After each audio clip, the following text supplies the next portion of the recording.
আপনার চেহারা নূরের মতো উজ্জ্বল হয়ে যাবে শুধুমাত্র যদি একটি আমল আপনি করতে পারেন। অজু করার সময় পানি যখন আপনার চেহারায় দিবেন, আপনার চেহারায় পানি দেওয়ার সময় শুধুমাত্র একটি দোয়া আপনি পড়বেন, আপনার চেহারা থেকে মেস্তা, ব্রণ এবং চেহারার বিভিন্ন রকম কালো দূর হয়ে যাবে এবং চেহারার সৌন্দর্য এবং লাবণ্য ফুটে উঠবে এবং চেহারায় যেন নূর চলে আসবে ইনশাআল্লাহ। অনেকে দেখা যায় সুন্দর কিন্তু দেখতে ভালো লাগে না, কিন্তু অনেকে কালো কিন্তু তারা দেখতেও ভালো লাগে। এটি হচ্ছে আল্লাহ তাআলার পক্ষ থেকে একটি রহম। চেহারা সৌন্দর্য বৃদ্ধি পাওয়া আল্লাহ তাআলা দোয়া কবুল করার মাধ্যম, চেহারা সৌন্দর্য বৃদ্ধি পাওয়া গুনাহ মাফ হয়েছে এটার মাধ্যম। প্রিয় ভাইরা আমার, এটা অত্যন্ত গুরুত্বপূর্ণ আমল, সকলেই করবেন।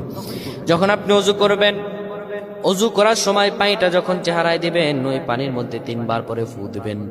আল্লাহু নূরুস সামাওয়াতি ওয়াল আরদ আল্লাহুম্মা ইগফিরলি, আল্লাহু নূরুস সামাওয়াতি ওয়াল আরদ আল্লাহুম্মা ইগফিরলি।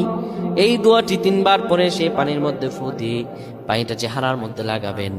আমার আল্লাহ আপনার চেহারার